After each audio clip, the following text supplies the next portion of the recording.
Okay, everybody, welcome to Sports and Money with Ben Parker. Thank you so much for joining us today. Just this past week, Magic Johnson, as many of you know, got fined $50,000 by the NBA for tampering. It's the second time the Lakers have been chastised, if you will, for tampering with other people's players. Basically, comments from Magic Johnson. The last time it was with Paul George. This time it's with Giannis Antetokounmpo. I apologize if I'm butchering the name. The Greek freak, he plays for the Milwaukee Bucks. Here's what Magic said about him. He's going to be like an MVP, a champion. This dude, he's going to put Milwaukee on the map, and I think he's going to bring them a championship one day.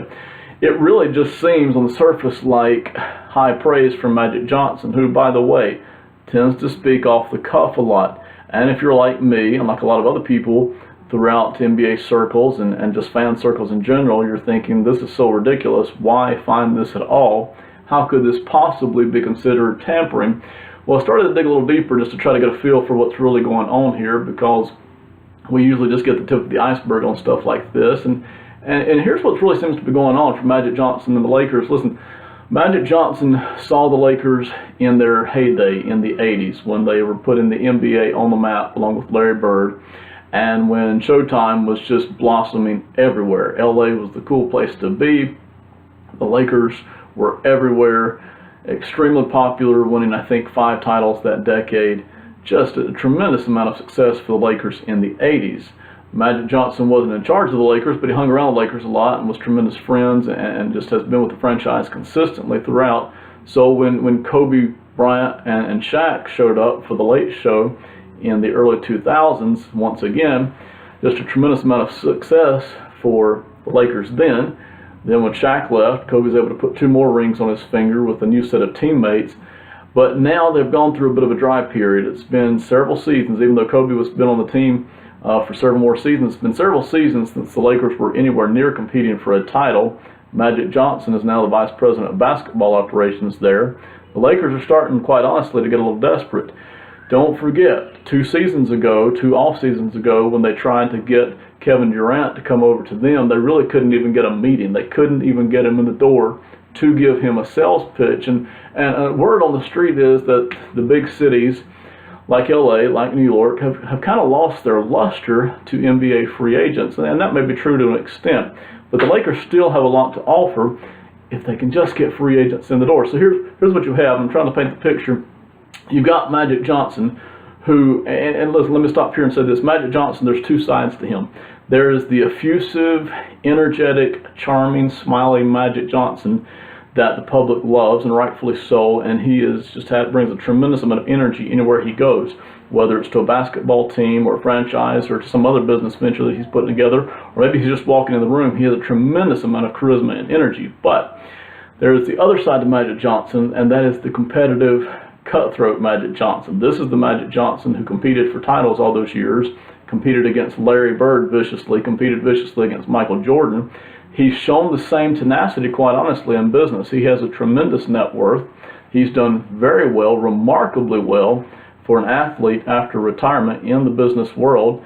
Forget an athlete in retirement, he's done remarkably well, period, in the business world. Has done a tremendous amount of things, both through his name and his business acumen and savvy. So he's had the playing career. He's seen the Laker heyday.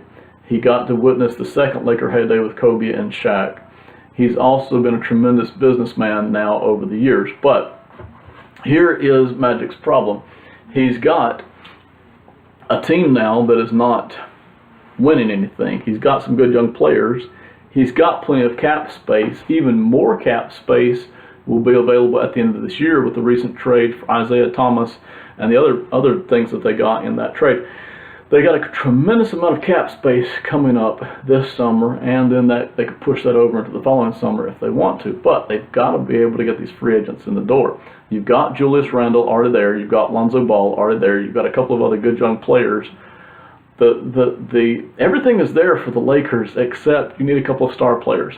And Magic knows this. And the tenacious, wanting to win Magic Johnson knows, I can't actually speak to these players right now. I can send whispers through the back channels. We all know friends of friends who know these players, and I can get them little messages that way. but somehow I've got to be able to get these guys to come in and meet with me. Then I can turn on the charm. I can show them the Laker rings, the Laker championship trophies, all the history of the Lakers, and I can show them that LA is the place to be. Don't forget, the Rams are back in town. They've got this magnificent new building that's going to be up about 2020.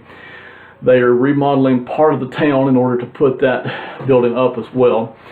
It is going to be a tremendous place, and the Dodgers are back to winning again, and Magic's a big part of that as well. Magic knows if I can just get a couple of superstars here, maybe it's LeBron, maybe it's Giannis, the Greek Freak here, not this offseason, but the next. Maybe it's Paul George, and so really the Lakers are getting desperate.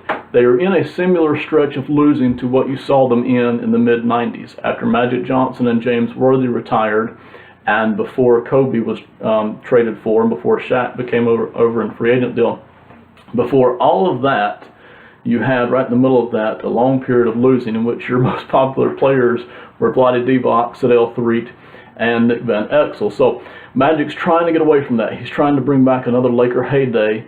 Some of the free agents just won't talk to him though. So his one other way of doing it is to tell people in public how wonderful he thinks these free agent players are. That's why he's talking about the Greek Freak. That's why he's talking about Paul George.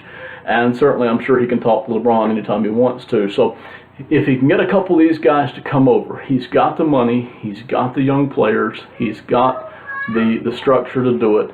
The team is all set. He just needs a couple of those guys to come over. So you have Magic Johnson, and don't forget, he's two parts like we all are. You have that friendly part that just likes to talk, just likes to get on there and talk about players and people and anything else in life.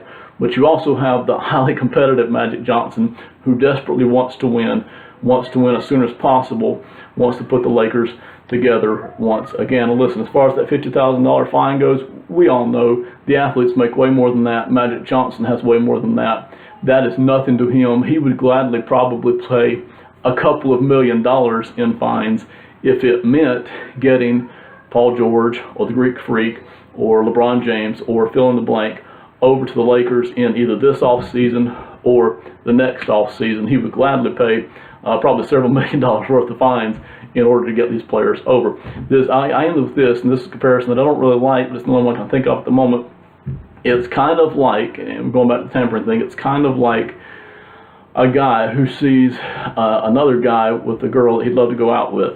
You can't just really walk up to that girl and say, hey, I want to date you because this other guy's dating her. So instead what you do, you just begin to talk about how wonderful you think this girl is, how she's a great girlfriend, blah, blah, blah. You hope that you planted a seed in her mind that, hey, whenever you break up with that guy, come and talk to me. That's what Magic Johnson is doing. He's standing there in the middle of LA, any public forum he can get, saying, hey guys, come on over. There's a party here. LA is great. LA is cool. LA is the place to be. We've got young talent here for you. I've got plenty of money to offer you. And oh, by the way, you've got an executive here who knows how to win and knows how to help you. So that's what Magic Johnson's up to.